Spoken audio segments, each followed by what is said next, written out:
Bu, maaf Bu, belum soalnya baru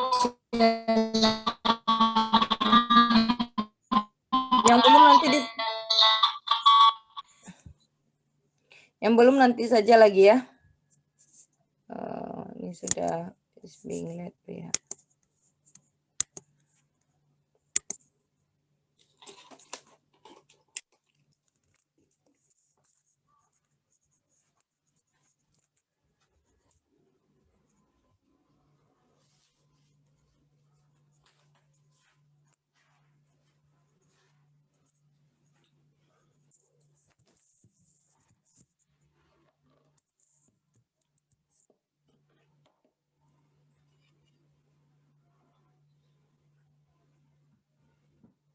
Oke, kita masuk kepada farmakoterapi pneumonia dan TB.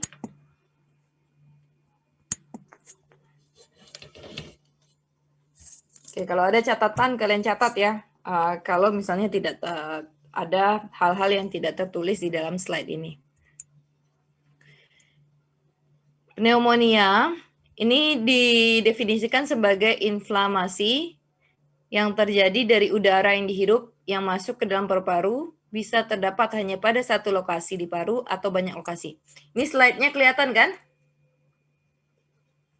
kelihatan Bu. Kelihatan, Bu. Ya. Moving nggak? Slide-nya bergerak nggak? Bergerak, Bu. Bergerak, Bu. Gerak ya. Oke. Pneumonia itu sendiri ada dari bakteri atau Staphylococcus aureus ya kebanyakan, dan ada dari virus. Dulu sebelum adanya coronavirus, ini yang menyebabkan pneumonia virus influenza kalau dari virus. Sekarang karena adanya SARS-CoV, bertambah lagi virus yang menyebabkan pneumonia.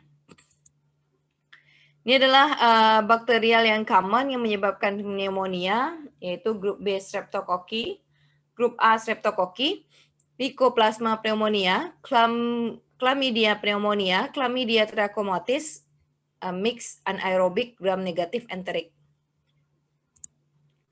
Jadi bagaimana penyebarannya? Bisa melalui tangan seperti bersalaman dan udara. Sama halnya sekarang dengan COVID-19. Yang bisa terkena pneumonia adalah orang-orang yang merokok, pasien yang tidak melakukan vaksin influenza karena virus influenza ini sendiri bisa menyebabkan pneumonia, virus pneumonia. Semua usia ya, semua usia juga bisa. Pasien yang mengalami masalah defisiensi imun, pasien yang mengalami masalah paru, kurang gizi, dan pasien yang mengalami masalah susah menelan. Ini adalah tanda, diagnosis, dan penyebab. Tanda dari serta gejala yang lazim dijumpai pada pneumonia adalah demam, takipnea, takikardia, dan batuk yang produktif. Apa itu takipnea?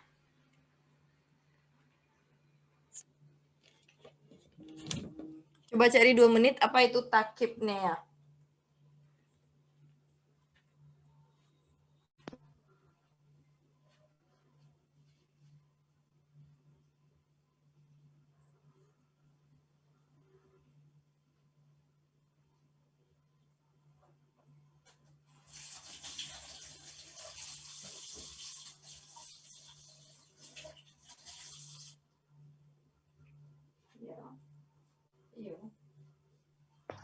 Ibu. Ya, apa itu takipnea? Takipnea tuh, Bu, pernapasan yang sangat cepat atau pendek, kayak tersengal-sengal gitu, Bu, karena cemas atau dalam keadaan gelisah kayak itu, Bu. Oke, ya benar ya. Itu adalah takipnea. Nyeri dada seperti ditusuk pisau. Mikroorganisme penyebab pneumonia meliputi bakteri, virus, Mycoplasma, Chlamydia, dan jamur.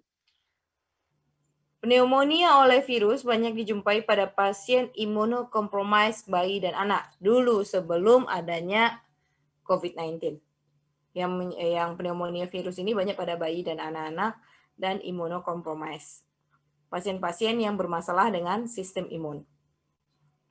Virus-virusnya itu ada RSF, influenza tipe A, parainfluenza, dan adenovirus.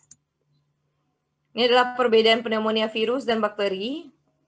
Virus, coronavirus, influenza tipe B, bakteri Streptococcus, Staphylococcus, penularan virus dari droplet, bakteri kebanyakan dari airborne ya. Terapi kalau virus, antivirus, contohnya adalah oseltamivir, bakteri antibiotik. Kalau sel hostnya, virus membutuhkan sel host, bakteri tidak membutuhkan sel host. Efek terhadap sistem imun, kalau virus leukopenia, sedangkan bakteri adalah leukositosis. Ini klasifikasinya, lobar pneumonia, ada bronkopneumonia, ini berdasarkan letaknya kalau tipe 1. Kalau tipe 2, penyebarannya. Ada community acquired pneumonia, artinya pneumonia yang didapatkan dari komunitas. Ada hospital acquired pneumonia, artinya pasien yang dirawat di rumah sakit terkena pneumonia, padahal sebelumnya dia tidak ada pneumonia. Ini terjadi dari infeksi kontaminasi silang. Jadi ada dua cara tempat penyebarannya, ada di community, di masyarakat sehari-hari, atau di rumah sakit. Ini adalah terapi pokoknya. Pelaksanaan pneumonia yang disebabkan oleh bakteri, yaitu dengan memberikan antibiotik yang dimulai secara empiris dengan antibiotik spektrum luas sambil menunggu hasil kultur. Setelah bakteri diketahui, antibiotik diubah menjadi antibiotik yang berspektrum sempit sesuai patogen. Community acquired pneumonia, terapi CP dapat dilaksanakan secara rawat jalan, namun pada kasus yang berat, pasien dirawat di rumah sakit dan mendapat antibiotika parenteral.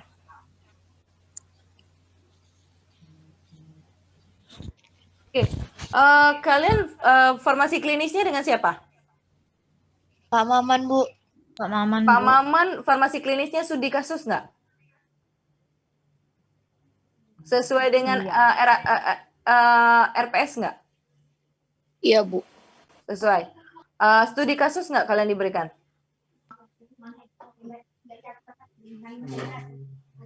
Iya, Bu, studi kasus, Bu. Studi kasus ya? Kalian diberikan studi kasus kan?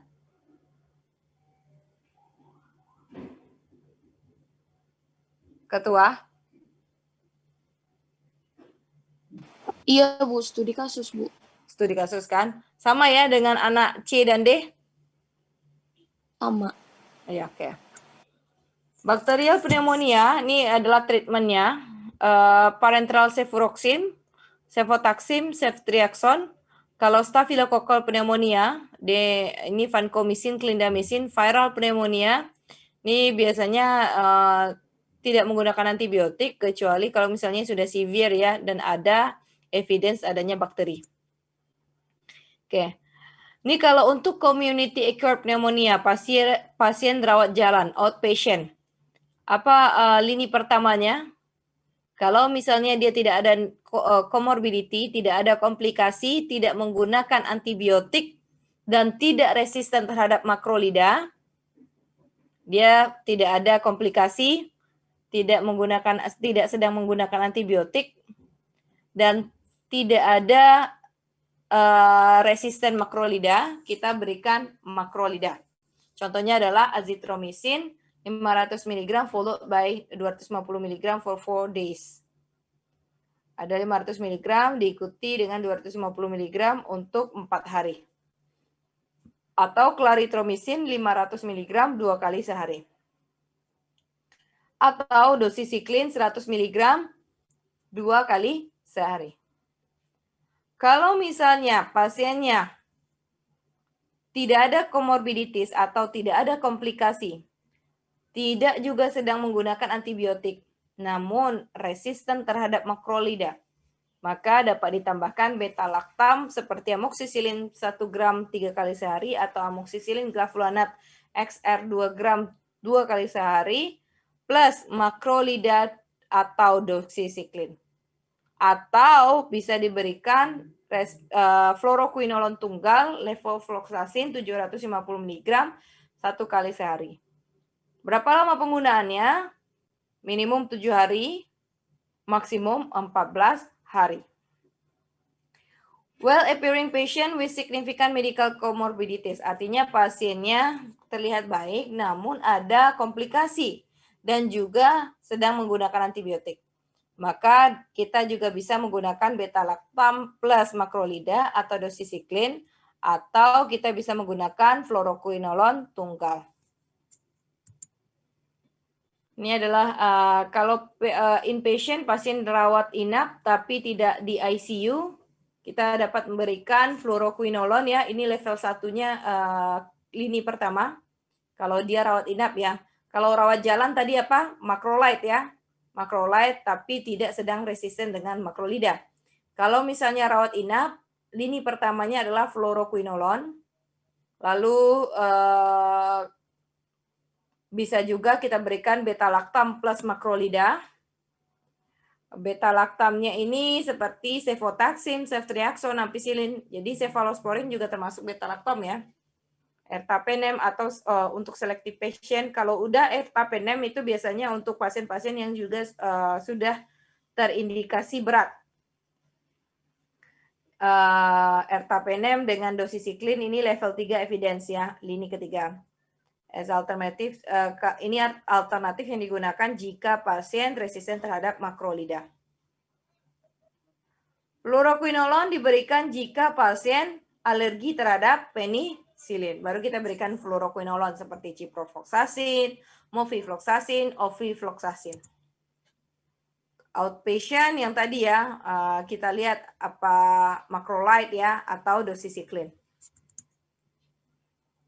Ini kalau ada comorbidity seperti chronic heart failure, chronic heart atau penyakit jantung kronis, lung, liver atau renal disease, penyakit ginjal, diabetes, ketergantungan alkohol, malignansis atau cancer.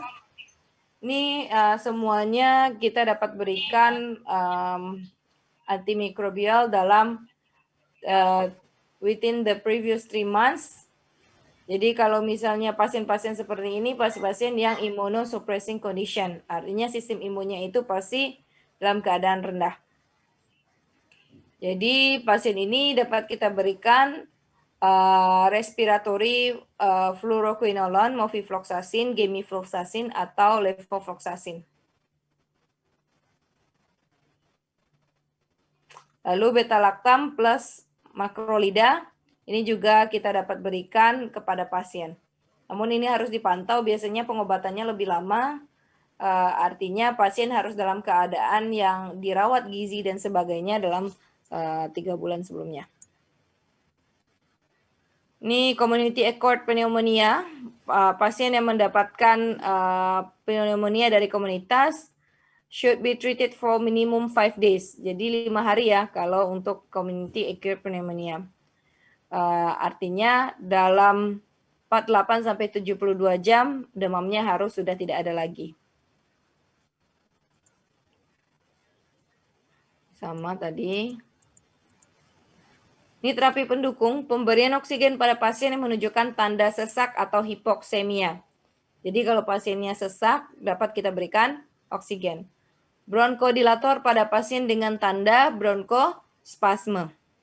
Fisioterapi dada untuk membantu mengeluarkan sputum, nutrisi, hidrasi yang cukup bila perlu secara parenteral. Nutrisi ini sangat penting untuk pasien untuk mempercepat kesembuhan pasien.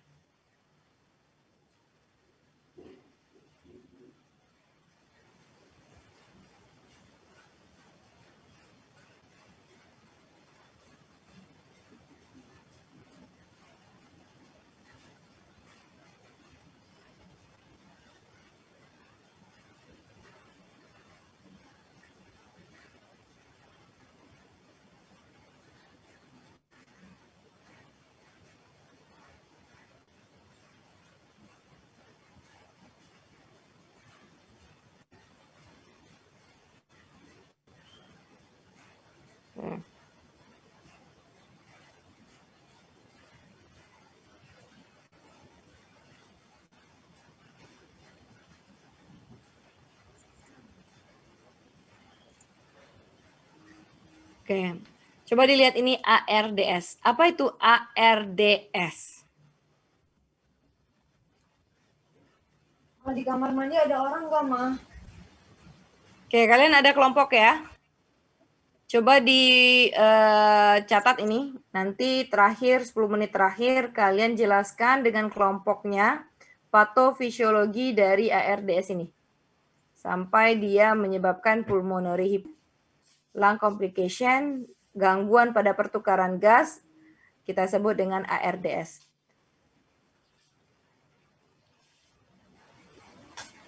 Apa itu ARDS kepanjangannya? Acute Respiratory Distress Syndrome. Oke. Nanti per kelompok jelaskan kembali bagaimana bisa pasien tadi mengalami ARDS. Ya. Ini adalah mild ARDS, moderate, and severe ya. Walau bagaimanapun pasti pasien-pasien ARDS ini perlu ventilator nantinya. Kadang juga perlu blood transfusion dan cairan seperti RL atau NaCl 0,9%. Komplikasinya pastinya adalah sepsis nantinya ya. Kalau sudah ARDS, kemungkinan pasien ini juga bisa mengalami sepsis. Makanya antibiotik yang level kuat yang harus diberikan kepada pasien ini. Misalnya adalah golongan meropenem atau ertapenem. Ini fungsi vitamin pada pneumonia virus. Vitamin A berperan dalam produksi sel darah putih. Vitamin C dan E berperan dalam proses penghambatan terhadap stres oksidatif. Vitamin D berperan dalam sistem kekebalan tubuh. Zinc berperan dalam proses absorpsi nutrisi untuk kebutuhan dalam proses pembentukan sistem imun. Kortikosteroid pada pneumonia virus tidak direkomendasikan karena akan meningkatkan resiko infeksi nosokomial. Oke, pertanyaan lagi. Kenapa kortikosteroid, pemberian kortikosteroid dapat menyebabkan infeksi nosokomial? Oke, ini sama-sama dicari ya. Nanti terakhir nanti dijawab kenapa kortikosteroid dapat meningkatkan infeksi risiko nosokomial. Pemberian pada kasus sepsis atau SIRS. Apa itu SIRS?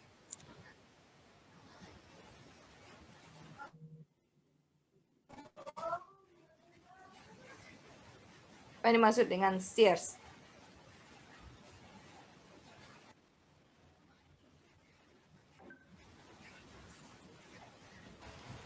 Systemic Inflammatory Response Syndrome. Systemic Inflammatory Response Syndrome. Ini adalah komplikasi dari pneumonia.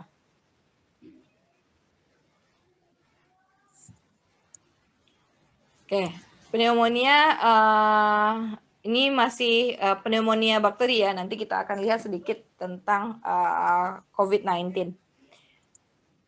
Apa itu tuberkulosis? Apa bedanya pneumonia dengan tuberkulosis? Tuberkulosis disebabkan oleh Mycobacterium tuberculosis.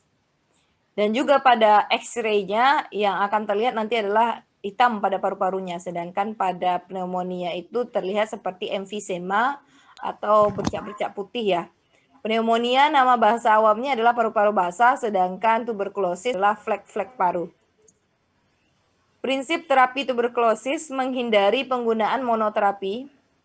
Obat anti tuberkulosis atau OAT diberikan dalam bentuk kombinasi dari beberapa jenis obat dalam jumlah cukup dan dosis tepat sesuai dengan kategori pengobatan. Hal ini untuk mencegah timbulnya kekebalan terhadap OAT. Untuk menjamin kepatuhan penderita dalam menelan obat, pengobatan dilakukan dengan pengawasan langsung atau DOT, Directly Observed Treatment, oleh seorang pengawas menelan obat atau PMO. Pengobatan TB dilakukan dalam 2 tahap, yaitu ada tahap intensif dan tahap lanjutan. Ini dia treatment untuk aktif tuberkulosis. Inisial untuk 2 bulan diberikan INH, apa itu isoniazid ya, rifampicin, pyrazinamide, dan etambutol. Pemberian isoniazid selalu bersama dengan vitamin B6. Kenapa? Karena isoniazid itu sendiri dapat mengurangi vitamin B6 yang ada di dalam tubuh. Lalu pemberian rifampicin pastinya akan menyebabkan urin berwarna lebih merah ya. Pyrazinamide, etambutol, Lalu final 4 bulan INH, isoniazid, rifampicin. Tahap intensif, awal penderita mendapat obat setiap hari dan perlu diawasi secara langsung untuk mencegah terjadinya kekebalan obat. Bila pengobatan tahap intensif tersebut diberikan secara tepat, biasanya penderita menular menjadi tidak menular dalam kurun waktu 2 minggu. Sebagian besar penderita TB BTA positif menjadi BTA negatif dalam 2 bulan. Ini tahap intensif ya. Tahap intensif, lalu tahap lanjutan. Pada tahap lanjutan, penderita mendapat jenis obat lebih sedikit, namun dalam jangka waktu yang lebih lama. Berapa tadi? 4 bulan ya.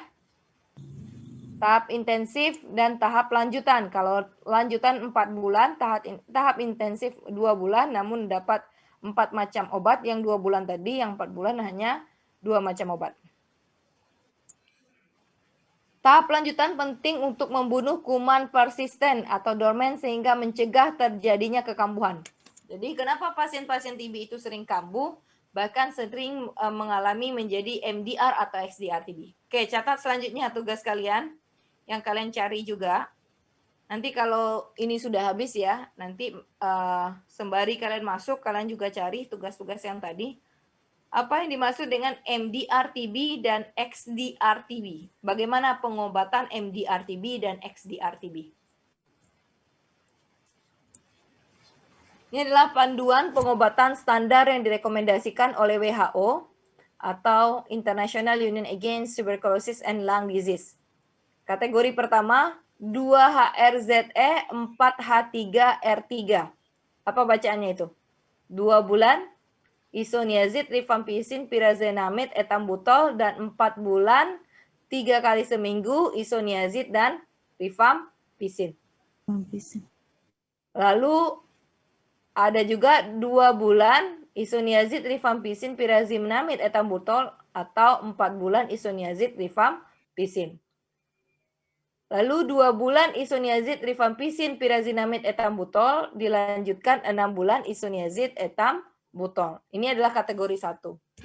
Kalau kategori 2, ini biasanya pasien ada meningitis ya. Meningitis, disertai meningitis biasanya ditambahkan dengan streptomycin.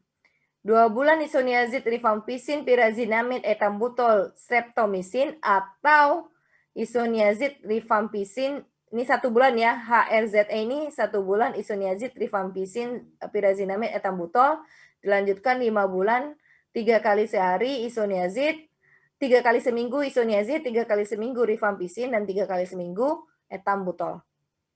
Atau 2 bulan isoniazid, rifampicin, pyrazinamide, etambutol, streptomycin, dilanjutkan 1 bulan isoniazid, rifampicin, pyrazinamide, etambutol, dilanjutkan 5 bulan isoniazid, rifampicin, etambutol. Ini adalah kategori 2. Kalau kategori 3, 2 bulan isoniazid, rifampicin, pyrazinamide, dilanjutkan 4 bulan 3 kali seminggu isoniazid, rifampicin. Lalu atau apalagi bisa dipilih di kategori 3 ini 2 bulan isoniazid, rifampicin, pyrazinamide, atau 4 bulan isoniazid, rifampicin. Atau 2 bulan isoniazid, rifampicin, pyrazinamide, dilanjutkan 6 bulan isoniazid, etambutol. Yang perlu kalian ingat, selain tadi efek samping dari rifampicin menyebabkan warna cairan menjadi merah, baik urin ataupun air mata, obat-obat TB ini juga bersifat hepatotoksik, artinya toksik terhadap hati. Kalau untuk Indonesia ini ada 3 kategorinya sudah dipilihkan ya. Ada 2 HRZE, dilanjutkan 4 bulan, 3 kali seminggu, isoniazid, rifampicin. Lalu 2 bulan HRZES, tambah 1 bulan HRZE, tambah 5 bulan, 3 kali seminggu, isoniazid, rifampicin, dan etambutol.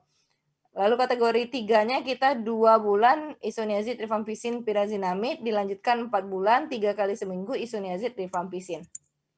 Oke, ini adalah OAT. Kita lanjut sebentar.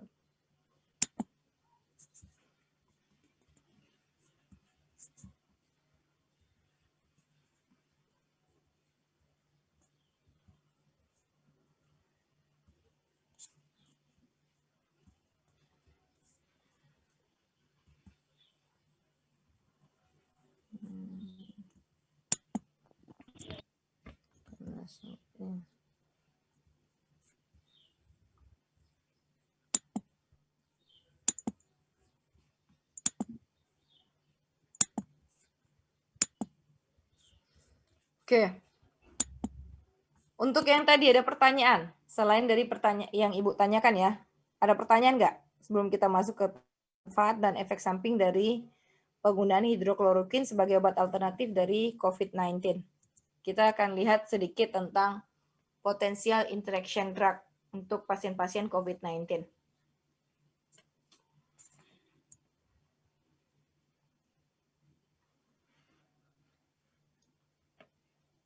Oke, kalau tidak ada pertanyaan, kita lanjut sedikit.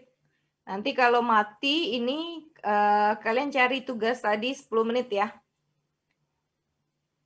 Ini COVID-19, ini adalah bentuk dari COVID-19.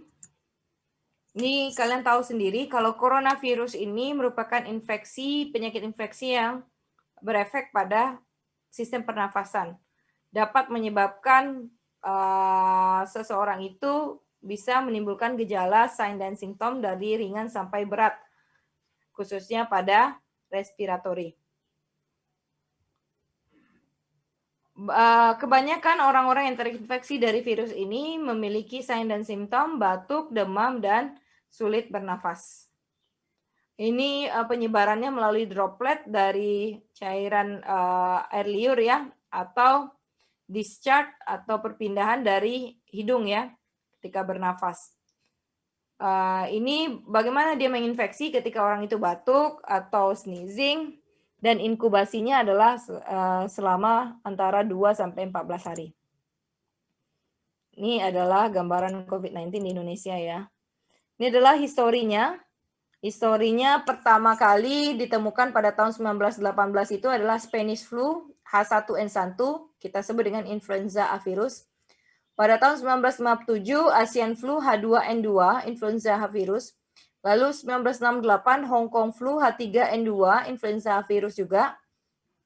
2009, pandemic flu H1N1, influenza H virus, sama dengan terulang lagi yang Spanish flu. Dan COVID-19 pada tahun 2019 kita sebut SARS-CoV-2. Ini adalah perjalanan coronavirus history. Ini SARS ini juga ditemukan outbreak-nya tahun 2003 di Cina juga. Lalu ditemukan kembali new coronavirus pada tahun 2019 Desember. Ini stadiumnya itu ada 3 level, ada stadium 1, stadium 2, stadium 3. Stadium 1 ini masih mild, masih ringan gejalanya. Sedangkan stadium 2 itu terbagi atas 2, 2A dan 2B. Kalau 2B sudah masuk ke arah berat ya, hyperinflammation. Ini tandanya adalah sulit bernafas, hipoksia, abnormal chest imaging, artinya pada stadium 2 ini sudah ditemukan adanya pneumonia pada X-ray. Ya, pada X-ray-nya sudah menunjukkan tanda pneumonia. Pada mild condition stadium 1 belum menunjukkan tanda pneumonia. Stadium 3 ini sudah ARDS ini, pasien sudah menggunakan ventilator. Ini dapat dilihat inflammatory marker, CRP, LDH, IL-6, D-dimer, ferritin, troponin, NT-pro, BNP, elevation. Ini peningkatan dari cek lab darahnya. Ini panduan pelaksanaan COVID-19 oleh WHO.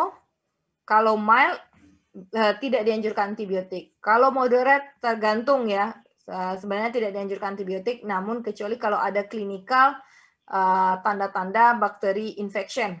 Kalau severe pasti harus diberikan antibiotik. Jadi kita tahu kalau virus ini masuk ke tubuh seseorang menginfeksi menggunakan host. Hostnya itu bisa saja bakteri, makanya pasti pasien-pasien COVID-19 juga diberikan bakterinya antibiotik, pasti diberikan antibiotik. Antibiotiknya itu antibiotik pneumonia.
Dengan bangsa dasar.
Eh,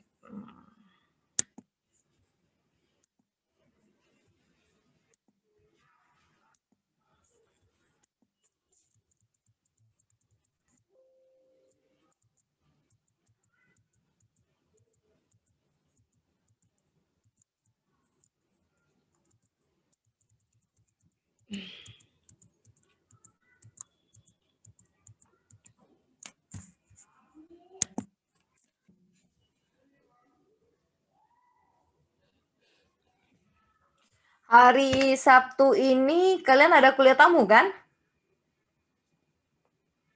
Iya, Bu. Oke, nanti diikuti ya hari Sabtu yang dari Malaysia itu kan ada dengan itu ya Puan Nurul. Dia adalah clinical pharmacy di bagian respiratory di rumah sakit Malaysia, salah satu rumah sakit Malaysia. Jadi dia akan menjelaskan tentang asma dan COPD. Jadi pada saat dia menjelaskan, kalian juga buat catatan-catatan penting yang mana tahu berguna buat kalian nantinya. Lalu ada nanti siangnya dengan dari Iran ya, yang tentang cancer ya. Itu kalian juga catat apa catatan-catatan yang penting karena dia lebih ke teoretikal nantinya.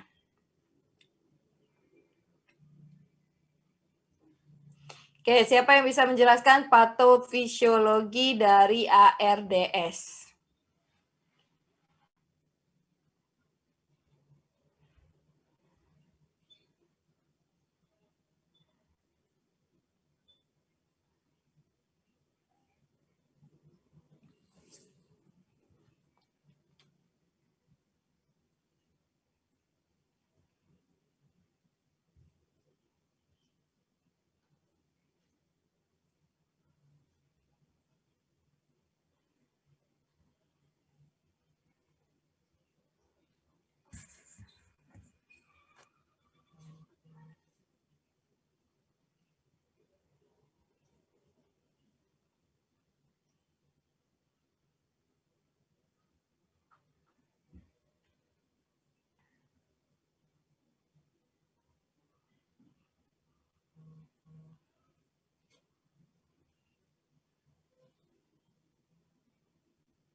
Nggak lanjut-lanjut nih kita nanti nih.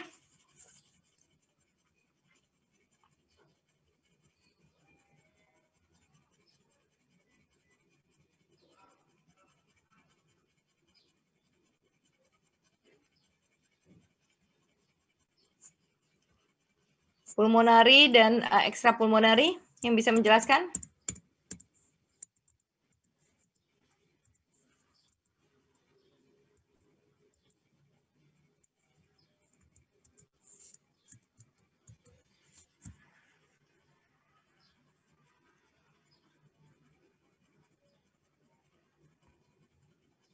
Berarti kita tunggu ya, kita nggak lanjut ya. Nanti sampai waktu ini habis juga tidak lanjut ya. Dalam ujian nanti akan ada pulmonari dan ekstra pulmonari. MDR dan XDR TB.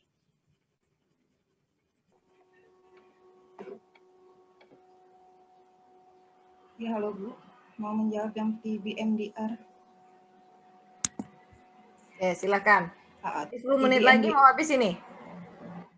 TB MDR TB yang resisten terhadap dua obat anti TBC yang paling poten yaitu isoniazid dan rifampicin secara bersama-sama atau disertai resisten terhadap obat anti TBC lini pertama lainnya seperti etambutol, streptomycin atau pyrazinamide. Untuk TB XDR-nya itu merupakan TB multidrug resisten yang disertai dengan kekebalan terhadap obat anti TBC lini kedua, yaitu golongan fluoroquinolon dan setidaknya satu obat anti TBC lini kedua suntikan seperti kanamisin, amikasin, dan capreomycin. Oke, kalau MDR TB, obat yang pilihannya apa? Sebentar Bu, sebentar.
Tidak ada yang bisa menjawab MDR dan SDR TB? Ibu, kalau yang TB MDR itu menggunakan 5 kombinasi obat, Ibu. 4 obat golongan ini kedua ditambah pirazinamid. Lalu kalau XDR TB? Dia menggunakan 6 kombinasi. Apa saja itu? Yang untuk TB XDR-nya itu kanamisin, levofloxacin, ethionamid, sikloserin, pirazinamid, dan etambutol selama 6-9 bulan fase intensif, dan 4 obat levofloxacin, ethionamid, sikloserin, dan etambutol selama 18 bulan sebagai fase lanjutan. Oke, kalau misalnya ekstrapulmonari TB, bagaimana pengobatannya?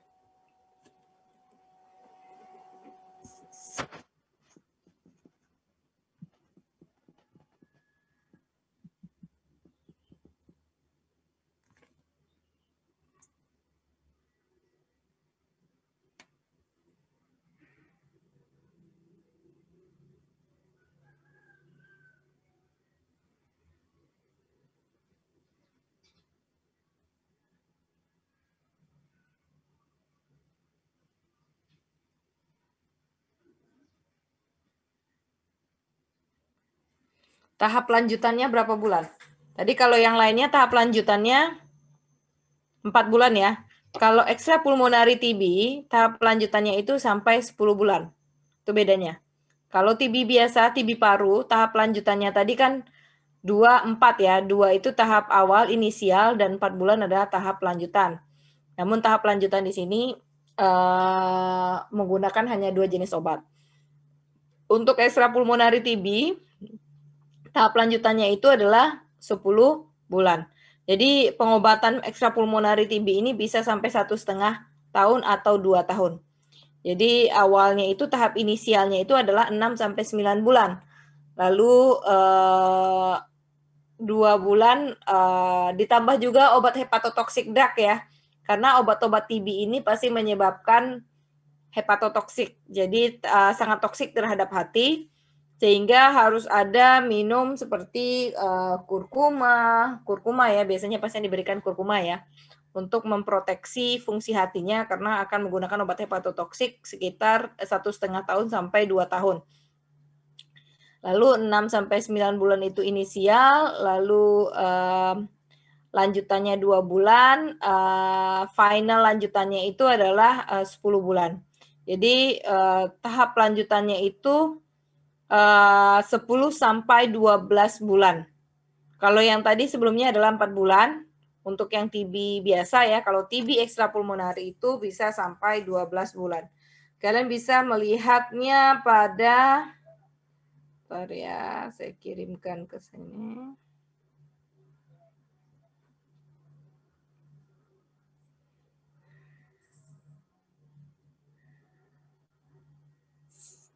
TB.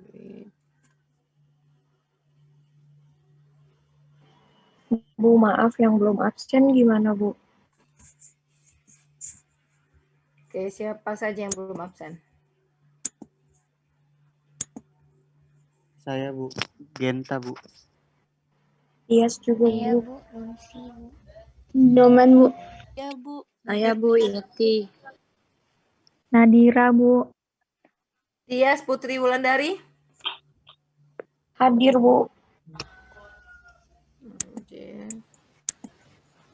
Eliza? Hadir, Bu. Hadir, Bu. Ninyoman? Hadir, Bu. Nathaniel? Nathanael Kurniawan? Hadir, Bu. Nadia Farisma? Hadir, Bu.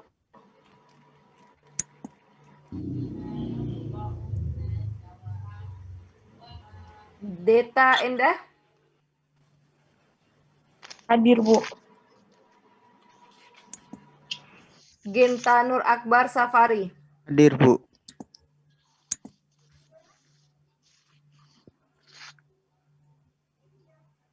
Intan Nada. Hadir, Bu. Bu. Nurhaliza.